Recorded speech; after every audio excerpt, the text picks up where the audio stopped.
안녕하십니까. 주님이 여러분과의 만남을 어느덧 7번째 만남을 갖게 되네요. 나는 12강좌가 처음에 있는 줄 알았었는데 10강좌를 한다고 합니다. 벌써 7강좌가 나가고 있으니 제가 여러분에게 예수님의 그 성경적 기독론 전부를 말하고자 하면 그 양이 방대해서 이번 학기 강의에서는 그 일부만 여러분에게 하는데, 그 예언된 모습들과 성삼위 하나님이 여러분에게 구원의 계획을 위하여 어떻게 개입하시는 사건에 대하여 그렇게 말씀을 드렸고, 1, 2, 3강은 그렇게 말씀을 전했었습니다. 그 다음에 오늘 4강부터 6강까지 이제 창세기 3장 15절의 원시 복음으로부터 이사야를 통해서 요엘 선지를 통해서 하고자 하시는 주님의 말씀으로 잠깐 예수님이 오신 예언들에 대한 이야기를 살펴보았습니다. 오늘은 그 7강으로 지금부터는 예수 그리스도께서 무엇이 되기 위해서 오셨는가에 대한 이야기를 아기 예수 탄생을 통하여 함께 나누는 시간 되도록 하겠습니다. 먼저 오늘 이 강의할 강의 내용에서는 누가복음 2장 7절로 20절을 중심으로 말씀을 나누고자 합니다. 그래서 우리가 주님의 세상이 사람의 형체의 종을 모양으로 보내셨는데 이것이 바로 하나님의 사랑이었다는 것을 우리가 알게 되었는데, 거기 요한복음 3장 16절에 말씀하신 그대로 하나님이 세상처럼 사랑하사 독생자를 주셨으니 이런 것을 믿는 자마다 멸망하지 않고 영생을 얻게 하려 하심이라, 이렇게 말씀하셨어요. 예수 그리스도 이 땅에 오신 첫 번째 이유는 하나님이 세상을 사랑하셨다는 것입니다. 그러므로 하나님의 사랑을 나타내시기 위하여 이 땅에 오셨다고 성경은 예수님에게 대하여 수없이 증거하고 있습니다. 또 제가 말씀드렸어요. 그러면 예수님은 어떻게 어떤 모습으로 이 성탄에 개입을 하셨는가에 대한 이야기를 저는 빌립보서 2장 5절로 8절의 말씀을 통하여 정말로 너희 안에 이 마음을 품으라고 그리스도 예수의 마음이니 그런 근본 하나님의 번제시나 하나님과 동등됨을 취할 것으로 여기지 아니하시고 오히려 자기를 비워 종의 형체를 가지사 사람들과 같이 되셨고 사람의 모양으로 나타나사 자기를 낮추시고 죽기까지 복종하셨으니 곧 십자가에 죽으심이라, 이렇게 말씀하시는 주님의 음성, 즉 자기 비하를 통해서 이루어졌던 것을 말씀드렸고, 또 뭐예요? 성령으로 잉태된 것에 대한 말씀을 제가 여러분에게 드렸어요. 성령의 역할은 무엇이었을까? 성령이 예수님을 마리아의 모태에 잉태되도록 그렇게 역사하셨던 분이 성령이셨다라고 성경은 이야기를 하시는 것이지요. 오늘도 그 말씀에 비추고 또 이제 새로운 세계를 열어가되, 오늘 주님은 세상에 오셔서 하나님과 우리에게 어떤 영향력을 미치는 사역을 하셨는가, 함께 성경의 말씀 안에서 은혜를 나누는 시간이 되었으면 좋겠습니다. 먼저 누가복음 2장 7절로 20절까지 말씀을 보려고 하지만 먼저 한 단락으로 누가복음 2장 7절로 10절 말씀만 먼저 봉독하도록 하겠습니다. 다 같이 찾아보시기 바랍니다. 자, 누가복음 2장 7절로 10절 말씀입니다. 자, 여러분이 누가복음 2장을 찾아주시기 바랍니다. 자, 2장 몇 절이요? 7절. 2장 7절 말씀부터 보시도록 합니다. 자, 첫 아들을 낳아 강보로 싸서 구유에 누웠으니 이는 여관에 있을 곳이 없음이라라. 이 지역의 목자들이 밤에 밖에서 자기 양떼를 지키더니 주의 사자가 곁에 서고 주의 영광이 그들을 두루 비추매 크게 무서워하는지라. 천사가 이르되 무서워하지 말라. 보라, 내가 온 백성에게 미칠 큰 기쁨에 좋은 소식을 너희에게 전하노라. 아멘. 오늘 여기서 우리가 깨달을 것은 뭔가, 주님이 말씀하신 비밀 속에서 이 말씀에 2장 7절을 보니까 첫 아들을 낳아 강보에 싸서 구유에 누웠으니 이는 여관에 있을 곳이 없음이라라, 이렇게 말씀하고 있어요. 정말로 우리가 이사야 약속 예언대로 뭐였습니까?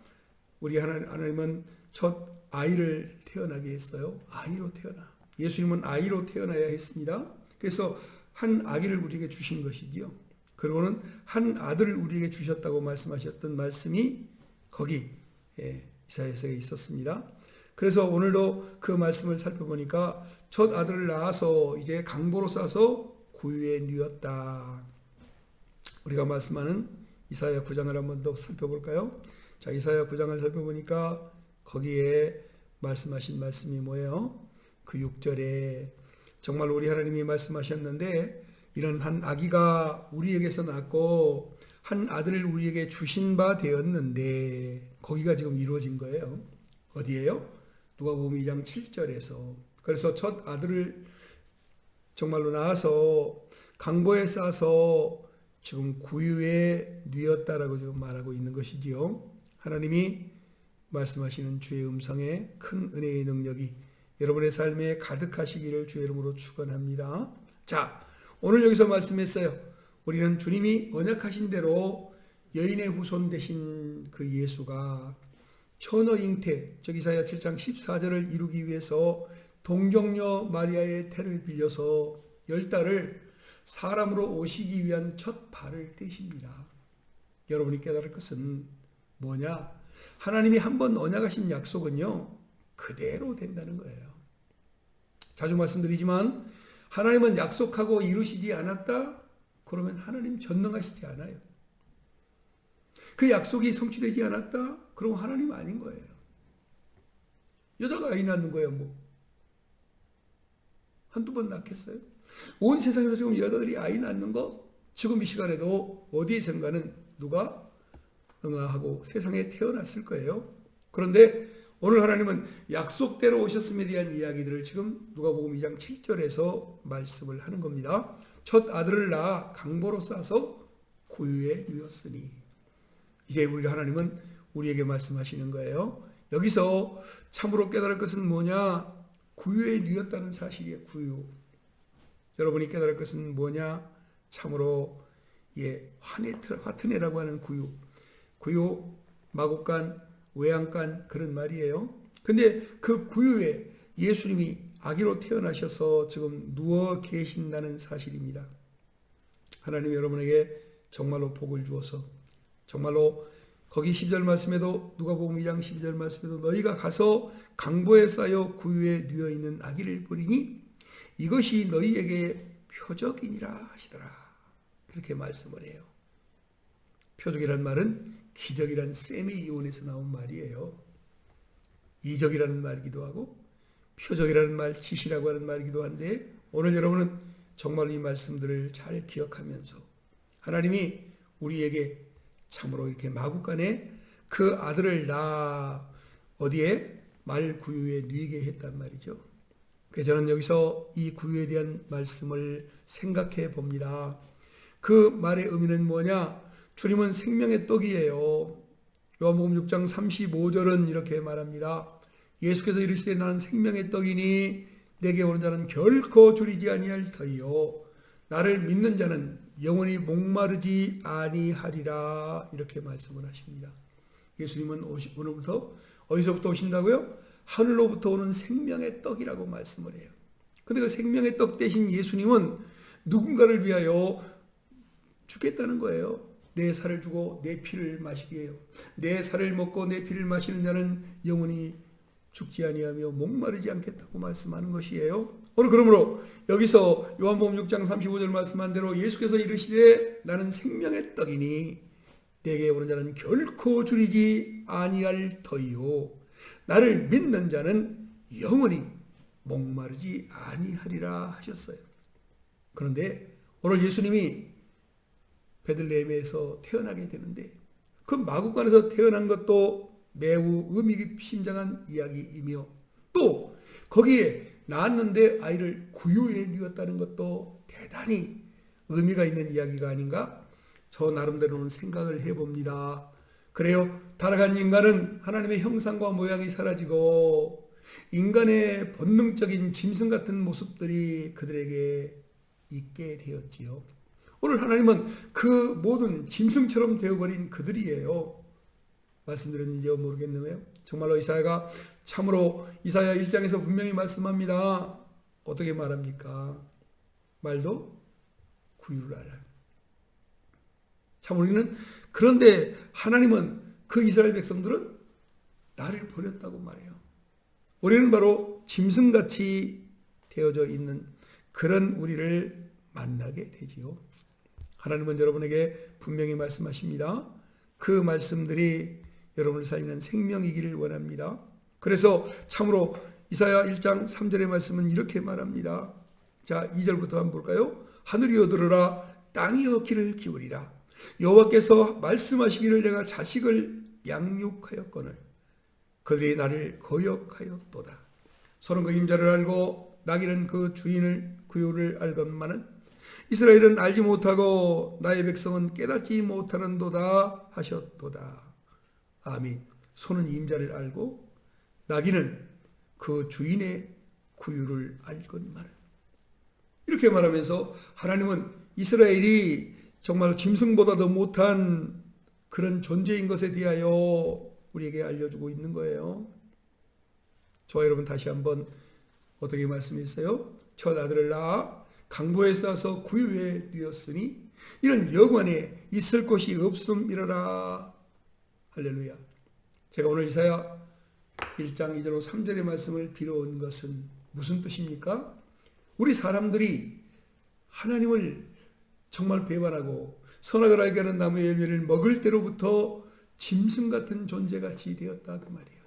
그러나 제 개인의 생각으로는 예수님께서 말구유에 누워졌다는 이 사실은 생명의 떡이 말구유, 즉 짐승에게 먹이는 그런 양식이 되었다고 하는 것을 저는 본다고 그렇게 제 나름대로 생각을 합니다. 이해해 주시기 바라고 여러분도 어떤 생각을 하든 여러분 뜻대로 이 말씀들은 정확하게 해석을 할 수 있는 부분이 되었으면 좋겠다 생각이 듭니다.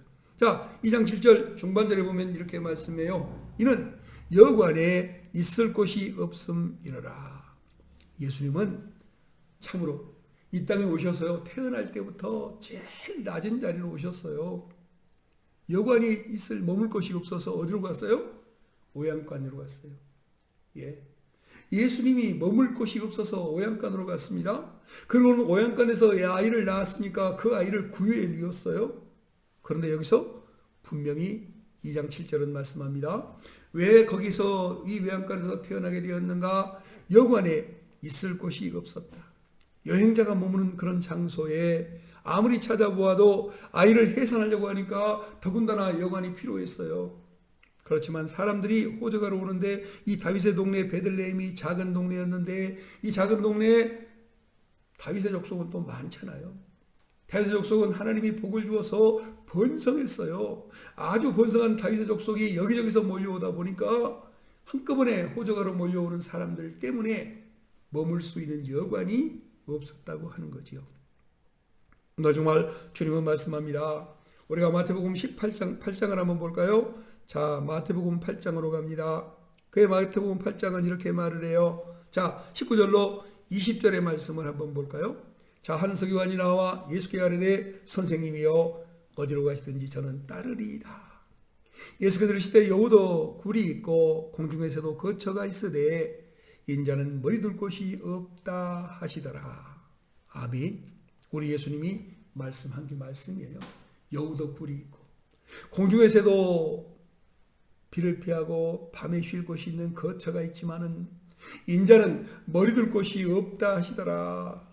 저는 갑자기 여기 정말로 이 정말 여관이 없어서 이 마구간에 머물게 된 예수님에 대한 이야기가 오늘 정말로 마태복음 8장 19절로 20절 말씀과 겹쳐지면서 예수님은 여우도 굴이 있고 공중에서도 거처가 있으되 인자는 머리 둘 곳이 없다 하신 말씀대로 편안하게 안식할 수 있는 집이 없으셨던 그 주님의 세상살이에 대하여 생각을 하면서 정말 함께 은혜를 나눴으면 좋겠다 생각을 이룹니다. 자, 주님은요 왜 이렇게 되셨을까? 스스로 부요하신 분이로되 가난하게 됐다고 고린도후서 8장 9절은 말씀을 합니다. 한번 찾아보도록 할까요? 자, 고린도후서 8장 9절입니다. 자, 제가 봉독합니다. 우리 주 예수 그리스도의 은혜를 너희가 알거니와 부요하신 이로써 너희를 위하여 가난하게 되시면 그의 가난함으로 말미암아 너희를 부유하게 하려 하심이라. 사랑하는 여러분, 정말 그리스도 은혜를 입어서 여러분 그리스도 예수의 은혜로 부유하신 그분의 가난케 되어진 그 이유가 뭐예요? 그분이 가난해짐으로 말미암아 너희를 부유하게 하려 하심이었다고 하는 말씀을 여러분이 여러분의 것으로 삼으실 수 있기를 주의 이름으로 축원합니다. 그렇습니다. 정말로 이 세상에는 참으로 돌아도 볼 때 주님보다 더 부유하신 분이 어디 있겠습니까? 주님은 세상을 창조하시고 세상을 섭리하시고 관리하시는 주인이십니다. 세상 그 어떤 것이 주님의 것 아닌 것이 있겠습니까? 그러나 주님은 당신의 약속을 이루기 위하여 세상에 오실 때에 그래요. 정말로 머리둘 것도 없는, 그래서 정말 마국간에 머물게 되고 마국간에 머물면서 태어나자마자 말 구유에 누이게 되시고 그 이유가 정말로 여관에 있을 곳이 없는 그런 것 때문에 그렇게 되었다고 주님은 말씀을 하십니다. 오늘 여러분이 참으로 자기 직분을 감당하는 아름다운 사람들 되어질 수 있기를 주 예수의 이름으로 축원합니다. 자, 누가복음 2장 8절 말씀으로 가볼까요? 함께 봉독합니다. 자, 그 지역의 목자들이 밤에 밖에서 자기 양떼를 지키더니 주의 사자가 그때 서고 주의 영광이 그들을 두루 비추매 크게 무서워하는지라. 천사가 이르되 무서워하지 말라. 보라 내가 온 백성에게 미칠 큰 기쁨의 좋은 소식을 너희에게 전하노라. 그렇습니다. 예수님에 대한 첫 번째 소식이 이제 들려지는데, 예수님에 대해 첫 번째 소식이 들려질 때 먼저 8절을 보니까 그 지역의 목자들이 밤에 밖에서 자기 양떼를 지키더니, 할렐루야. 오늘 정말 지난번에 말씀드렸습니다마는 다윗이 어떤 사람이에요? 자기 양떼를 지키는 사람이야. 양떼 잘 돌봤더니요, 하나님이 그 양떼를 고명해서 그 양떼를 사자의 입에서 끌어내는 것을 보시고 하나님의 마음에 딱 합한 사람이어서 그를 사울을 패한 다음에 그 다윗을 이스라엘의 왕을 삼았다 그래요. 그러면서 주님이 말씀하신 건 뭐예요? 그 중에 주님이 증언하시기를 내가 이새의 아들 다윗을 보니 내 마음에 합한지라. 내가 나의 뜻을 그에게다 이루게 하시겠다고 하나님이 약속하셨던 것 기억하십시오. 자, 오늘도 하나님 말씀합니다. 오늘 정말로 예수님의 첫 번째 소식이, 예수님의 탄생의 첫 번째 소식이 누구에게 들려지는가? 고관대장이 아니지요. 정말 잘 먹고 잘 사는 부자들이 아니에요. 오늘 뭐예요? 밤에 목자들이 있어요. 그 지역에 목자들이 있는데 밤에 뭐예요? 밖에서 자기 양떼를 지키는, 자기 양떼를 사랑하여 자기 양떼를 돌아보는 그런 성실한 사람들에게 하나님이 나타나셔서 정말로 그들에게 주의 사자가 곁에 서고 주의 영광이 그들을 두루 비추매 크게 무서워하는지라. 할렐루야. 오늘도 하나님께서 여러분에게 주시는 복을 여러분이 누리고 사는 은혜와 그런 축복을 여러분의 것으로 소유하시기를 주의 이름으로 축원합니다. 하나님은요, 오늘도 자기 양떼를 지키면서 충성스럽게 자기의 사명을 감당하고 있는 그런 이 목자들에게 예수 탄생의 첫 번째 임무를 정말로 알리시고 그걸 증언하게 만드셨던 것처럼 제자들을 부르실 때에도 주님은 삶의 현장에서 충실히 자기 사명을 감당하고 있는 사람들을 부르셨어요. 그렇습니다. 어부가 그물을 내리고 있을 때 부르는 거지요. 세관에서 세리가 열심히 자기 업무를 보고 있을 때 부르시는 거예요. 오늘 우리는요, 이렇게 주님이 세상에 어영부영하며 그렇게 대충 살고 있는 사람들을 선택하여 자기의 사명자를 만드시는 것이 아니라, 하나님의 비밀을 알려주는 것이 아니라, 이스라엘의 왕이 되게 하여 그 정말로 백성들을 돌아보게 하시는 것이 아니라 뭐예요? 열심히 자기 직무를 감당하는 거예요. 자기가 세상에서 하나님이 존재하게 만든 이유와 존재하게 만드신 일이 그 이름을 높여드리는 그 일을 열심을 다해 하고 있는 사람들, 바로 하나님은 그 사람들에게 복을 주시는 거예요. 그 사람들에게 은혜를 주시는 거예요. 하나님의 사랑이 여러분과 함께 하기를 주님의 이름으로 축원합니다. 주님은요, 지금 살아계시면서 자기 양떼를 돌보는 그들의 곁에 주의 사자가 나타났어요. 9절에 보니까 주의 사자가 곁에 서고 주의 영광이 그들을 비춤에 크게 무서워하는지라. 저는 여기 2장 10절에 한 포인트를 두어요. 10절과 10절 말씀 중에서 이 10절이 우리에겐 중요한 포인트예요. 그래서 여러분이 이 포인트를 잘 기억하시기 바랍니다. 성경을 읽을 때마다 여러분에겐 핵심 포인트가 잡혀져야 돼요. 자, 함께 10절 말씀 볼까요? 자, 천사가 이르되 무서워하지 말라. 보라, 내가 온 백성에게 미칠 큰 기쁨의 좋은 소식을 너희에게 전하노라.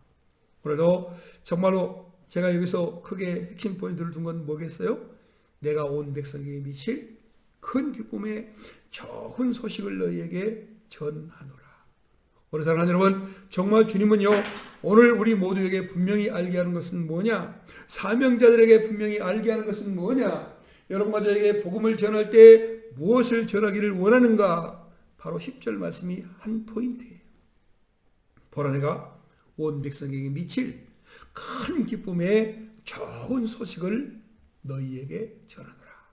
여기서 뭐예요? 온 백성이에요. 온 백성. 모든 온갖 각각 그래요. 어떤 사람은 내 마음에 들어서 어떤 족속에게만 그 소식 전할 거야. 하나님은 그렇지 않고요. 온 백성이라고 말합니다. 모든 백성이라는 말을 하는 거예요.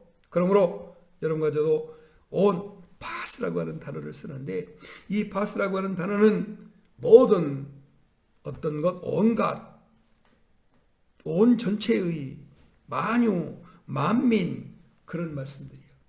그러니까 하나님은 만유를 위해서, 만민을 위해서, 온 전체를 위해서 이렇게 이 땅에 좋은 기쁨의 소식으로 오신 거예요. 그러므로 주께서는 정말로 보라, 내가 온 백성에게 미칠 큰 기쁨의 좋은 소식을 너희에게 전하노라. 그러면서 정말로 어떤 사람은 마음에 들어서 어떤 사람은 마음에 들지 않아서, 하나님은 그런 거 아니에요. 좋은 소식이란 말은 유앙겔리조라고 하는 말입니다. 좋은 소식을 전파하다, 그 말이에요. 좋은 소식. 오늘 여러분에게 이 유앙겔리조 좋은 소식, 기쁨의 소식이 여러분에게 정말로 들려 있어서 여러분들이 이 말씀을 가지고 열심을 다해 충성하는 일꾼 되기를 소망합니다. 이 동사는 좋은 소식을 선포하는 데 사용되는데, 사자는 소식을 전하는데 승리나 또는 다른 기쁨의 소식들을 전하는 거예요. 전쟁이 끝나고 나면, 전쟁에서 승리했다면 그 승리한 전쟁의 소식을 가지고 열심을 다해 달려가는 자들이 있어. 열심을 다해 다른 박질에서 그것을 전해주는 자들이 있어요. 이 좋은 소식을 전하기 위하여 달려오는 그 복된 자의 발걸음을 말하고 있어요. 또는 배를 타고 또는 말을 타고 또는 빨리 달려서 이 좋은 소식, 승리의 소식, 다른 기쁨의 좋은 소식을 가지고 오는 것이 바로 여기 이 사자가 한 말이에요. 또한 복음은 유앙겔리온이라는 말인데 좋은 소식, 아름다운 소식, 기쁜 소식을 의미하는 말이에요. 그러므로 이 복음, 이 아름다운 소식, 이 기쁜 소식을 정말로 세상에 전하기 위하여 선택받은 사람들이 오늘 뭐예요? 오늘 정말로 이 열심을 내는 밤에 자기 양떼를 지키는 사람. 오늘 사랑하는 여러분, 정말 여러분도 하나님 앞에서 다시 한번 자기 스스로를 돌아보십시오. 내가 내 사명을 온전히 감당하지 않는데, 내가 해야 될 일을 마땅히 하고 있지 않은데 하나님은 나를 쓰실 수 없어요. 내가 어떤 일이든 간에 내가 맡은 일에 충성하고 있을 때 하나님이 불러 써주시는 그런 기쁨의 좋은 소식 전하는 선택받은 그런 목자들, 그런 것처럼 여러분도 그렇게 아름답게 선택받은 사람으로 쓰임을 받기를 주의 이름으로 축원합니다.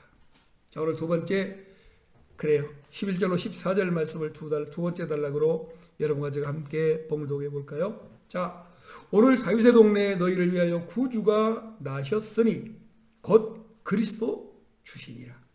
너희는 가서 강보에 쌓여 구유에 누워 있는 아기를 보리니 이것이 너희에게 표적이니라 하더니 호련히 수많은 천군이 그 천사들과 함께 하나님을 찬송하여 이르되 지극히 높은 곳에서는 하나님께 영광이요 땅에서는 하나님이 기뻐하신 사람들 중에 평화로다 하니라.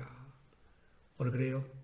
앞에서 말씀드렸죠. 정말로 미가서 5장을 통해서 하나님이 말씀했습니다. 예수님은 어디에 태어난다고요? 다윗의 동네 베들레헴에서 태어나는 거예요. 오늘 다윗의 동네 베들레헴에서 태어나는 그 예수에 대한 이야기 이미 말씀드렸지만 미가서 5장 2절에도 베들레헴 에브라다야 너는 유다 족속 중에 작을지라도 이스라엘을 다스릴 자가 내게서 내게로 나올 것이라. 그는 근본의 상고에 영원에 있느니라. 오늘도 우리는 다윗의 동네 참으로 가서 보니까 지금은 다윗의 동네가 엄청나졌지요. 그래요. 교회들이 여기저기 이 교단 저 교단이요 거기다가 예배당을 지었어요. 그리고는 정말 예수님이 태어났다고 인정되는 그 동네에다가 큰 성전을 지어놓고 그것이 하나님의 기쁨이 되고 영광이 된다고 생각하는 그런 예배당이 얼마나 화려하게 지어져 있는지 몰라요. 특별히 전주교에서 큰 성전을 지어놨음을 봤습니다. 자, 오늘 다윗의 동네에 너희를 위하여 구주가 나셨단다. 그런데 그는 곧 그리스도 주시라. 이렇게 말씀해요. 그리스도에 대한 얘기는 나중에 또 자세히 설명할 거니까 오늘 요한복음 1장 41절 말하기를 그가 먼저 자기 형제 시몬을 찾아 말하되 우리가 메시아를 만났다 하고 메시아는 번역하면 그리스도라 이렇게 말하는 하나님의 말씀이 거기에서 이제 나와요. 나중에 다시 자세한 말씀을 설명드리게 되면 그때 그 이야기들은 말씀을 드리도록 하겠습니다. 자, 오늘 2장 12절 말씀을 볼까요? 너희가 가서 강보에 쌓여 구유에 누워 있는 아기를 보리니 이것이 표적이니라 하더라. 아멘. 이 천사가 이 사자가 나타나서 이제 그 양을 치던 그 목자들에게 분명히 말씀해요. 다윗의 동네 즉 베들레헴에 정말로 구유에 그래 마구간이 있어. 베들레헴에 마구간이 있어. 그 마구간에 정말 가서 보면 강보에 쌓여서 구유에 누워 있는 아기가 보일 거야. 그런데 그 아기 구유에 누워 있는 아기가 너희에게 표적이니라. 그렇게 말씀을 하고 있어요. 구유는 파트네라고 하는 말인데 구유라는 뜻이에요. 또 거기서 파테오마이라고 하는 말에서 유래를 했는데 먹자라는 말이야. 그건 뭐요? 구유라는 말은 말이 먹는 곳이요. 말이 먹는 곳. 할렐루야. 즉 구유는 짐승의 밥통이었음에 분명하다 이 말이에요. 그래서 이 단어는 구유 또는 여물통을 의미하며 확대된 의미로는 외양간이나 마구간을 의미하는 거예요. 정말로 우리가 하나님의 말씀을 보고 듣는 축복이 있기 바랍니다. 자, 너희가 아기를 버리니 이것이 너희에게 표적이니라. 그렇게 12절에 말을 해요. 아기는 브레포스, 태아요. 갓난아이. 정말 유아를 말하는 거예요. 태아나 갓난아이나 유아를 말하는데 오늘 여기는 뭐예요? 이제 갓난아이죠. 갓난아이. 아주 어린아이예요. 자, 그래서 이 어린아이가 오늘 우리에게 아름다운 은혜가 넘쳐나기 원합니다. 태아였던 것에 대한 얘기를 할 때는 엘리사벳이 마리아의 문안함을 듣고 복중에서 뛰놀았다고 말하는 누가복음 1장 41절로 44절의 말씀에서 거기는 태아를 말하고 있어요. 갓난아기는 지금 예수님이 지금 오늘 태어난 이 현장에 여기가 지금 바로 갓난아기에 대한 얘기를 하는 거예요. 자, 그 다음에 표적이라는 말을 우리가 한번 볼까요? 자, 오늘 너희에게 표적이니라. 그 말은 세메이온이라는 뜻이에요. 세메이온. 이 세메이온은 세마 또 표시 예골에서 유래했고 세마와 함께 징조 표시를 의미하는 것인데 세메이온은 바로 표시, 표적 또는 기적, 기사 이런 말씀도 의미하고 있어요. 그래서 표적, 이적, 기적 이런 말이에요. 하나님은 오늘도 이 세메이온 즉 기적과 표적과 이적이 되신 어린아이를 보라는 거예요. 네가 어디에 누워있는 아이요? 갓 태어나서 말구유에 누워져 있는 그 아이가 보이는데 그 말구유에 있는 그 어린아이가 너에겐 표적이요. 너에겐 기적이요. 너에겐 이적이라고 알려주고 있는 것입니다. 하나님의 놀라운 사랑의 음성이 오늘 우리에게 들려질 수 있기를 바랍니다. 이런 표적, 이런 기적은 오늘로 예수님이 이 땅에 사실 때에 나타났어요. 정말로 요한복음 2장에 보니까 첫 번째 표적이 나타났는데 한번 보도록 하겠습니다. 자, 요한복음 몇 장이냐면 2장. 자, 2장. 여러분이 요한복음 2장 그 말씀들이 참으로 복이 되기를 원합니다. 주님은요, 여러분에게 이런 말씀이에요. 사흘째 되던 날 2장 1절입니다. 갈릴리 가나에 혼례가 있어 예수의 어머니도 거기 계시고 예수와 그 제자들도 혼례의 청함을 받았더니, 그리고 나서는 저 뒤로 내려가면요, 그런 말씀이에요. 정말로 여기서 이렇게 말합니다. 예수께서 11절에 이 첫 표적을 갈릴리 가나에서 행하여 그의 영광을 나타내심에 제자들이 그를 믿으니라, 이렇게 말을 해요. 예수께서 이 첫 번째 표적은 뭐예요? 물이 변하여 포도주를 만드는 거예요. 오늘 예수님은 참으로 혼인잔치에서 참으로 포도주가 떨어져 당황하고 있는 그런 현장에 어머니 마리아가 예수님을 찾아오시지요. 그래서 예수님을 찾아와서 뭐라고 하는 거예요? 이 집에 포도주가 떨어졌다는 거예요.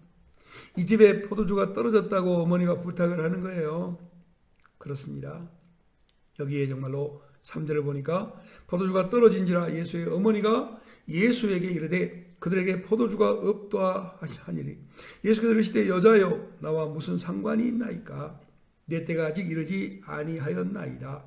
그의 어머니가 하인들에게 이르되 너희에게 무슨 말씀을 하시든지 그대로 하라 하시니. 할렐루야. 예수님이 어머니의 믿음 때문에 이 포도주를 만드는 기적을 행하시게 되는 거예요. 오늘도 사랑하는 여러분, 정말 여러분의 믿음이 하나님의 일을 하게 되는 것을, 하나님이 일하시는 모습을 보고 싶거든 믿어드리세요. 여러분이 열심히 되는 노력도 중요하지만 노력보다 앞서서 뭐가 필요해요? 믿음이에요. 우리는요, 먼저 방향이 올바라야 내가 노력한 수고가 복된 거예요. 방향이 틀렸으면 열심히 가면 갈수록 반대 방향으로 가게 되는 거예요. 그래서 내가 먼저 하나님 말씀을 읽을 때에도 하나님과 표대를 맞춰야 돼요. 방향이 올바라야. 그래서 정말로 열심을 내는데 그 열심을 내게 되는 것도 그런 거예요. 예수 어머니가 믿었으므로 그 믿음에 역행하지 않기 위하여 예수님이 뭐하죠? 정말로 물이 변하여 포도주가 되게 만드는 그 일을 하게 되는 것이에요. 그렇습니다. 예수의 어머니는 이런 말씀을 해요. 뭐라고 말씀하느냐? 5절 말씀 보니까 그의 어머니가 하인들에게 이르되 너희에게 무슨 말씀을 하시든지 그대로 하라 하니라. 너희에게 예수님이 무슨 말씀인가를 할 거야. 그런데 너희는 그 말씀에 대하여 토를 달지 말고 무슨 이유냐고 묻지 말고 그냥 그분이 하라는 대로만 해라. 여기서 예수의 어머니의 믿음이 나타나는 거예요. 오늘 사랑하는 여러분, 여러분에게도 그런 믿음이 표적을 불러오는 그런 능력 되기를 주 예수의 이름으로 축원합니다. 하나님은 오늘도 13절 말씀하기를 호련히 수많은 천군과 수많은 천군이 그 천사들과 함께 하늘에서 하나님을 찬송하여 이르되 할렐루야. 호련히, 그래요. 주님은 정말로 부활하셨다가 호련히 나타나는 모습을 보여주었지요. 오늘 호련이라는 말은 엑사이프네스라고 하는 말인데 갑자기 뜻밖의 그게 호련이라는 말이야. 지금 이 목자들은 생각하고 있지 않은데 참으로 갑자기 호련히 천군과 천사들이 나타나서 하나님을 찬송합니다. 그래서 동사 아이네오라고 하는 말은 찬양하다라는 뜻인데 오늘 이 천사들이 나타나서 찬양을 드리는 거예요. 그런데 그 찬양을 정말 그들이 먼저 앞서서 뭐요? 내가 온 백성에게 미칠 큰 기쁨의 좋은 소식을 너에게 전하노라 하셨던 것처럼 오늘도 이 천사들이 찬양 소리 속에서 이제 하나님이 예수를 보내신 이유와 목적이 무엇인가에 대하여 분명히 밝히니 그것이 바로 14절의 말씀이에요. 사랑하는 여러분, 14절의 말씀을 함께 볼까요? 자, 지극히 높은 곳에서는 하나님께 영광이요 땅에서는 하나님이 기뻐하신 사람들 중에 평화로라 하니라. 아멘. 가장 높은 곳이지요. 하나님이 계신 곳. 그 하늘에서 지극히 높은 곳에서 뭐예요? 예수님은 이 지극히 높은 곳에 계시는 그 하나님에게 무엇이에요? 영광이란 말이에요. 영광. 예수님은 이 땅에 오신 것 자체가, 이 땅에 오셔서 태어나신 것 자체가 하나님께 영광이에요. 우리도 그 예수를 세상에 드러내고 나타내는 사람이 되면 우리도 뭐요? 하나님께 영광이 되는 것이지요. 오늘도 그 놀라운 하나님의 영광이 되는 여러분과 제가 될 수 있기를 주님의 이름으로 축복합니다. 하나님은 살아계시고 지금 우리와 함께 임마누엘 하시면서 우리가 깨닫기 원해요. 예수는 이 땅에 오신 것 자체가 뭐다? 하나님의 영광이란 말이에요. 그 14장 상반절에 지극히 높은 곳에서는 하나님께 영광이요. 할렐루야. 우리가 바로 여러분과 제가 하나님께 영광이 될 수 있는 그런 귀한 사람들이기를 원합니다. 정말로 요한복음 17장 5절에 예수님은 이렇게 말씀해요. 아버지요, 창세전에 내가 아버지와 함께 가졌던 영화로서 지금도 아버지와 함께 나를 영화롭게 하옵소서. 우리 여기 영광이라는 말은 영화이기도 한 거예요. 이 영화가 창세전에 예수님이 아버지와 함께 가졌던 그 영화예요. 그런 그 영화를 오늘 예수님이 지금 십자가를 지기 바로 직전에 하나님께 기도하는 요한복음 17장 5절에 나와 있는 말씀 그대로 정말로 내가 아버지와 함께 가졌던 영화, 지금도 아버지와 함께 나를 영화롭게 하는 그 영화가 나를 통해서 하나님께 이루어지기를 원한다고 지금 주님이 말씀하고 계시는 거예요. 자, 사도행전 22장 11절 말씀에는 이 영광을 독사라는 말을 광채라고 표현해요. 광채. 사도행전 22장 11절 나는 그 빛의 광채로 말미암아 볼 수 없게 되었으므로 나와 함께는 사람들의 손에 끌려 다메섹에 들어갔노라. 무슨 말이에요? 정말로 바울이 사울일 때예요. 사울로 이제 다메섹에 있는 주의 백성들을 핍박하기 위하여 그들을 잡아다가 옥에 가두고 매로 때리고 그를 핍박하는 일에 앞장서기 위하여 지금 이 다메섹 길을 가고 있는데 갑자기 광채가 났어요. 그래서 그 광채는 뭐요? 빛이에요. 나는 그 광채, 빛의 광채로 말미암아 볼 수 없게 되었으므로 갑자기 눈이 멀어버렸어요. 그러고는 나와 함께 있는 사람들의 손에 끌려 내가 다메섹으로 들어갔노라. 그렇게 말을 하는 거예요. 정말 여러분, 정말로 믿음으로 하나님께 영광을 돌리는 일 있으시기 축원합니다. 로마서 4장 20절 말씀하기를 믿음이 없어 하나님의 약속을 의심하지 않고 믿음으로 견고해져서 하나님께 영광을 돌리며. 누구의 믿음이라고요? 특히 아브라함의 믿음을 지금 말하고 있고 그 믿음이 의로 인정되는 것을 말하는 거예요. 자, 오늘도 하나님께서 우리에게 말씀하신 건 뭐냐면 지극히 높은 하늘 높은 곳, 더없이 높은 곳, 가장 높은 곳, 그곳에서 영광의 광채가 났다. 그래요. 그 14절 하반절에 보니까 이런 말씀합니다. 자, 땅에서는 하나님이 기뻐하신 사람들 중에 평화로다 하니라. 기뻐하신 말은 유토키아라고 하는 말이에요. 하나님의 즐거움인 사람들, 하나님이 정말로 뜻을 이루는 사람들, 하나님이 기뻐한 사람들, 하나님의 원하는 일을 하는 사람들이라는 말입니다. 유토키아라고 하는 말은 하나님의 즐거움이 되는 사람들. 오늘 여러분, 주님은요 땅에 있는 모든 이들에게 그냥 다 이 평화를 주는 게 아니고 뭐 했다고요? 하나님이 즐거워하는 사람, 하나님의 즐거움이 되고 기쁨이 되고 하나님이 원하는 바를 실천에 옮겨주는 사람을 하나님이 오늘 땅에서는 하나님이 기뻐하신 사람들이라고 말을 해요. 마태복음 7장 21절은 이렇게 말하지요. 나더러 주여 주여 하는 자마다 천국에 들어갈 것이 아니요 다만 하늘에 계신 내 아버지의 뜻대로 행하는 자라야 들어가리라. 그렇습니다. 하나님의 뜻대로 사는 거예요. 마가복음 3장 35절 말씀하기를 누구든지 하나님의 뜻대로 행하는 자가 내 형제요, 내 자매요, 내 어머니이니라. 이렇게 말씀해요. 요한복음 15장 11절 말씀하기를 내가 이것을 너희에게 이루면 내 기쁨이 너희 안에 있어 너희 기쁨을 충만하게 하려 함이라. 아멘요? 아멘이요. 기쁨이에요. 기쁨. 예. 오늘 하나님의 뜻대로 행한 자가 하나님의 기쁨 되는 것이에요. 오늘도 정말 주님이 우리에게 주신 것도 정말로 내가 너희에게 이르면 내 기쁨이 너희 안에 있어. 뭐하라고요? 예수님이 친구 되자고요. 열매 맺는 가지가 되라고요. 정말로 주의 일에 충성하는 충실한 일꾼이 되라고요. 그러면 하나님 주 예수님의 기쁨이 우리 안에 들어와서 우리의 기쁨으로 충만하게 채워지는 일을 하신다는 거예요. 그러므로 여러분도 하나님의 믿음의 기쁨이 되는 그런 놀라운 사명자들로 쓰임을 받기를 축원합니다.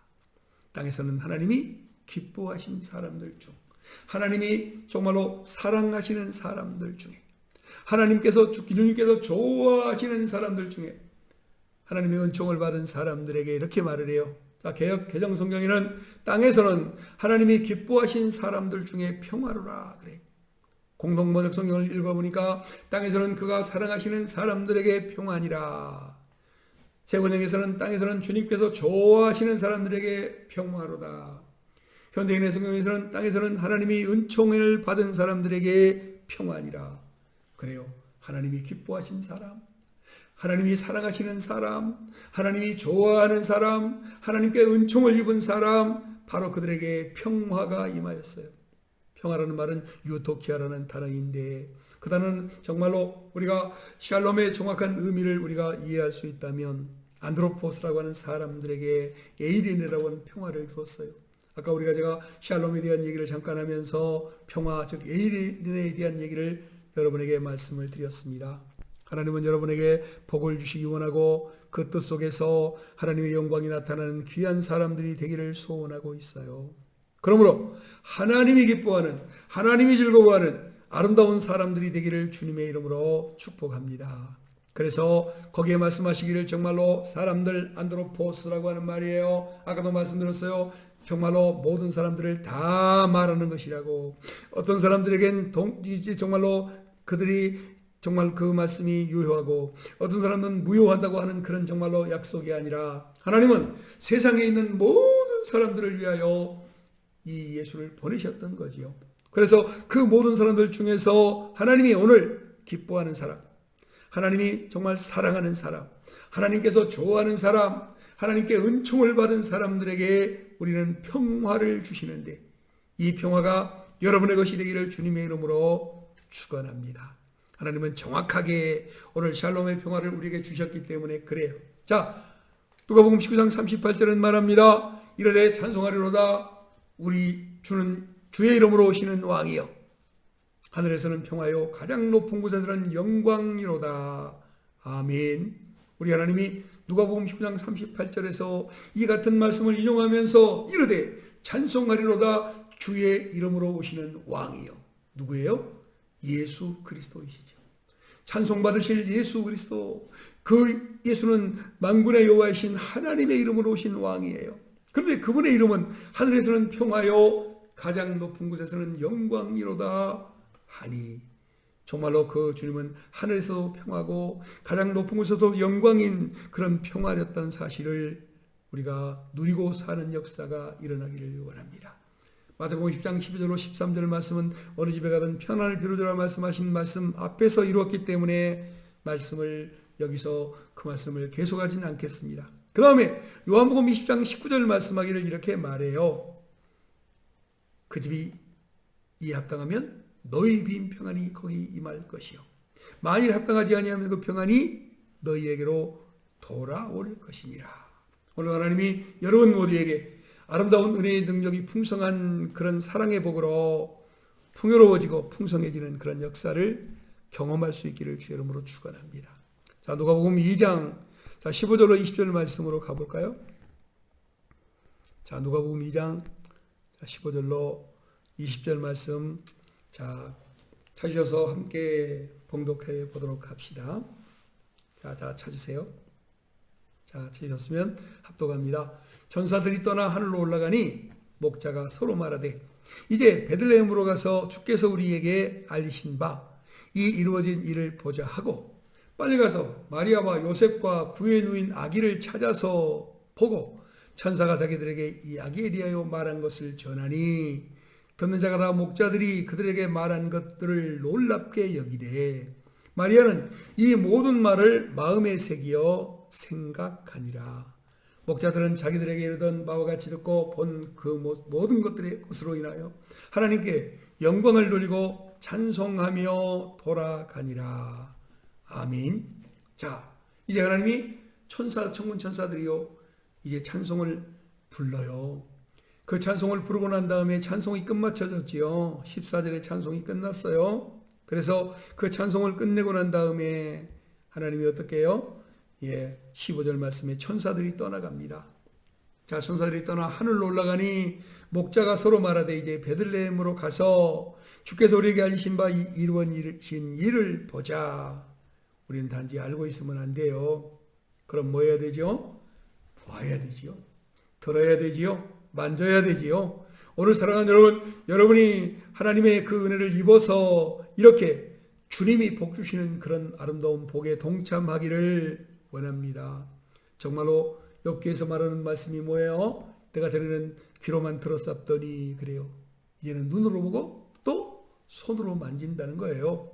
오늘 사랑하는 여러분, 주님에 대한 소식들이 여러분에게 정확하게 깨달아지는 그런 깨달음이 말씀과 성령의 역사 속에서 이루어지기를 주님의 이름으로 축원 올립니다. 말씀과 성령으로 이루어지는 것, 바로 그것이 여러분과 저에게 주어진 하나님의 복이에요. 그러므로 그 복 누리는 그런 역사가 일어나기를 원합니다. 천사들이 떠나 하늘로 올라가니 목자가 서로 말하되 이제 베들레헴으로 가서 주께서 우리에게 알리신 바 이 이루어진 일을 보자 하고, 그렇습니다. 우리가 이미 안대로는 뭐예요?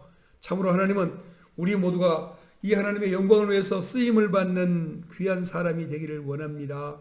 그래서 그런 놀라운 은혜와 능력을 함께 누리고 함께 나누는 그런 사람이 되기를 소원합니다. 자, 그래서 그들이 찾아와서 보니까 뭘 봤어요? 듣고 듣는 자가 보고 천사가 자기들에게 이야기한 말을 전하니, 그래요. 그들은 이제 뭐 했습니까? 천사가 떠나고 난 다음에 빨리 이 목자들이 움직였어요.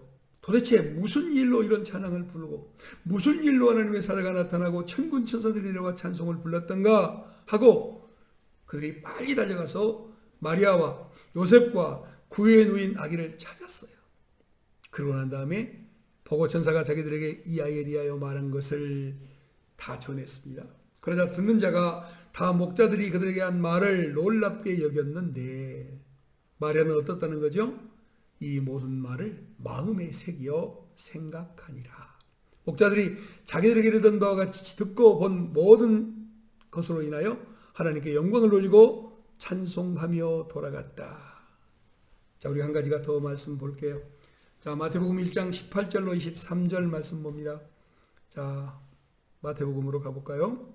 자, 마태복음 1장입니다. 1장, 자, 18절이에요. 자, 마태복음 1장 18절, 자, 23절 말씀까지를 토박토박 함께 봅시다. 자, 예수 그리스도의 나심은 이러하니라. 그의 어머니 마리아가 요셉과 약혼하고 동거하기 전에 성령으로 잉태된 것이 나타났더니, 그의 남편 요셉은 의로운 사람이라 그를 드러내지 아니하고 가만히 끊고자 하여 이를 생각할 때 주의 사자가 현몽하여 이르되, 다윗의 자손 요셉아, 내 아내 마리아 데려오기를 무서워하지 말라. 그에게 잉태된 자는 성령으로 된 것이라. 아들을 낳으리니 이름을 예수라 하라. 이는 그가 자기 백성을 그들의 죄에서 구원할 자이심이라 하니라. 이 모든 일이 된 것은 주께서 선지자로 하신 말씀을 이루려 하심이니, 이르시되 보라, 처녀가 잉태하여 아들을 낳을 것이요 그 이름을 임마누엘이라 하리라 하셨으니, 이를 번역한즉 하나님이 우리와 함께 계시다 함이라. 오늘 말씀하신 하나님께 영광을 돌립니다. 찬송을 드립니다.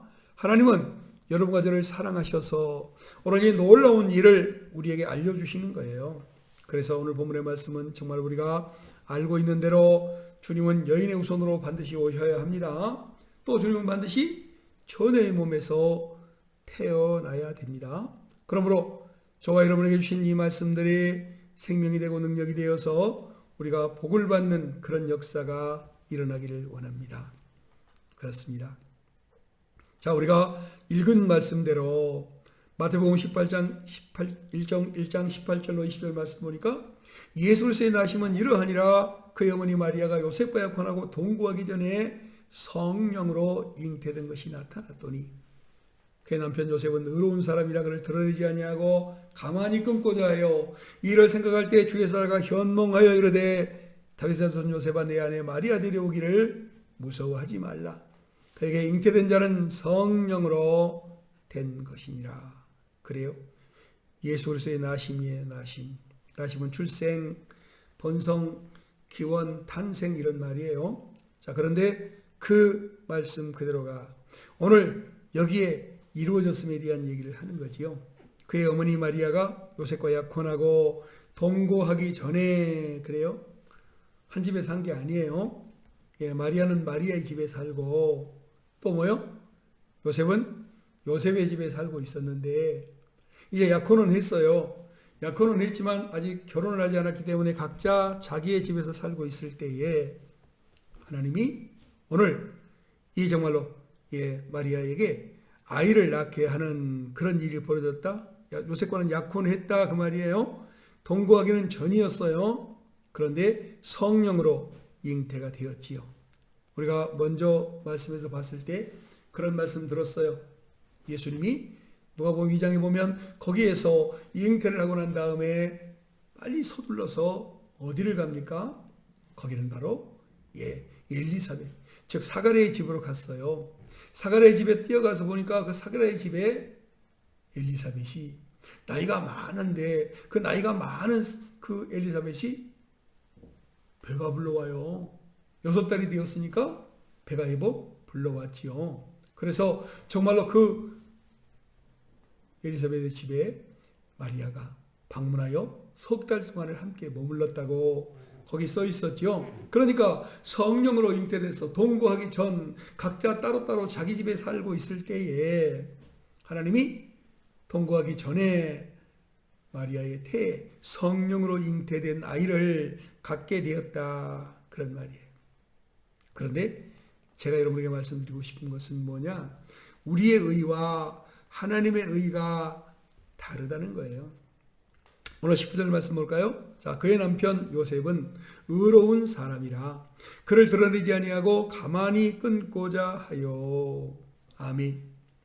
정말로 엘리사벳과 함께 석 달을 지내고 난 다음에 마리아가 돌아왔는데 옛날하고 점점 달라지는 몸매가 드러나요. 처음에는 정말로 배를 움켜쥐고 좀 숨길 수도 있었을지 모르지만 점점 봅니다. 정말로 요셉은 마리아를 사랑하는 사람이었기 때문에 어떤 사람이었을까요? 마리아에게 관심이 많아. 저 아이가 왜 저렇게 배가 나오지? 저 아이가 왜 갑자기 뚱뚱해지는 거야? 정말로 아이가 잉태된 것을 가리려고 해봐도 가려질 수 없는 그런 그 증세들이 요셉에게 드러났어요. 그래서 요셉이 정말로 그것을 알게 되었다는 말씀이지요. 그의 남편 요셉은 의로운 사람이라 그를 드러내지 아니하고 가만히 끊고자 하여. 할렐루야. 우리는 생각해야 됩니다. 뭐를 생각해야 됩니까? 성령이 우리에게 말씀하신 것들을 정말 주목하여 생각하고 깨닫기 바랍니다. 여러분은 여러분의 의를 드러내고 싶을지 모릅니다. 요셉의 의는요, 마리아가 아이 때문에 죽지 않는 것, 아이 때문에 마리아가 죽지 않게 하려고 마리아에게 잉태된 아이를 가만히 떼는 거예요. 그래서 마리아가 아무런 문제 없이 생명을 보존하고 자기의 아내로 평안하게 행복하게 살기를 원했어요. 왜냐? 마리아의 뱃속에 있는 아이가 정말 성령으로 잉태된 줄 모르고 하나님의 복 주는 아이인 줄 모르고 하나님의 계획을 이루는 자를 모르는 이 요셉은요, 자기 의로 뭐를 해요? 아이를 떼고자 하는 거예요. 사랑하는 여러분, 여러분의 의가 있고 하나님의 의가 있어요. 하나님의 의가 아니면 불의인 거예요. 내가 아무리 깨끗하게 살려고 해도, 내가 아무리 정직하게 살아봐도 나의 정직이나 나의 깨끗함이나 나의 선으로 베풀고 나누면 아무 소용없어요. 여러분, 세상에 있는 사람들도 구제 많이 하고 적선 많이 하고 좋은 일 많이 하는 사람들 세상에 많이 있습니다. 그런데 하나님은요, 그것을 의롭다고 하지 않아요.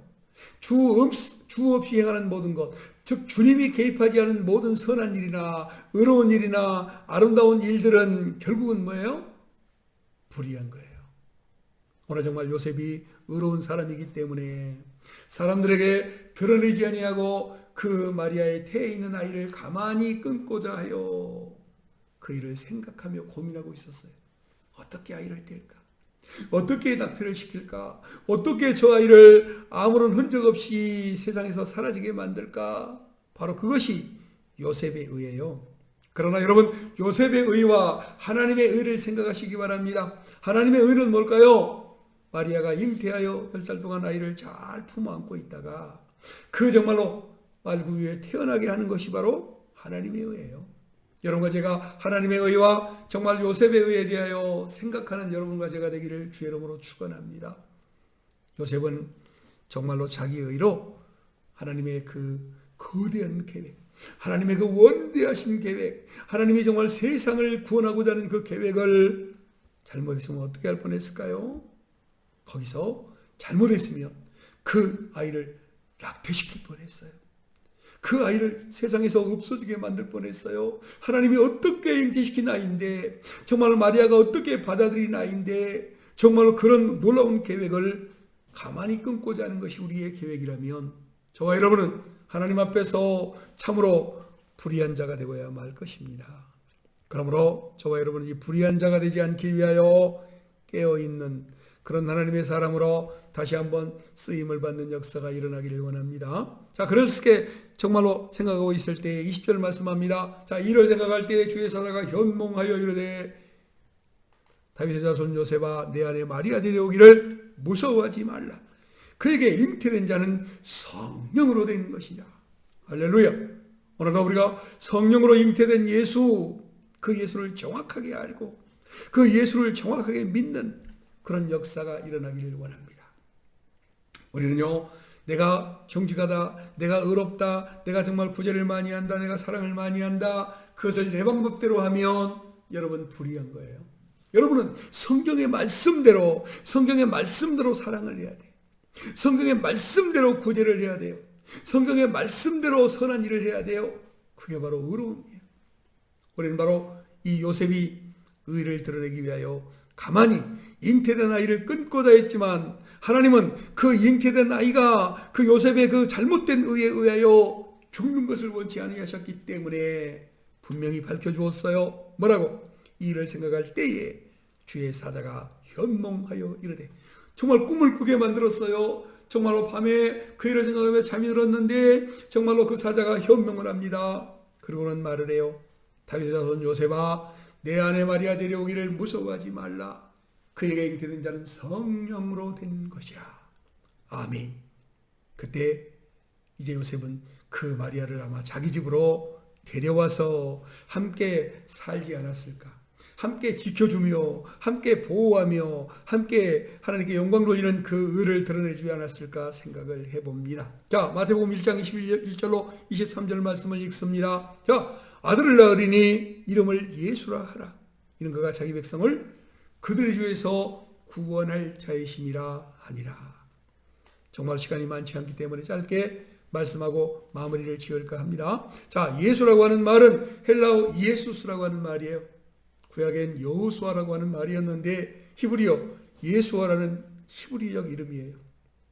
자, 그래서 이름을 헬라어 이름으로 주는 구원이라는 뜻인데 이 이름은 마리아에게서 태어날 남자아이의 이름입니다. 그 이름을 예수라라고 하는 지시를 받았어요.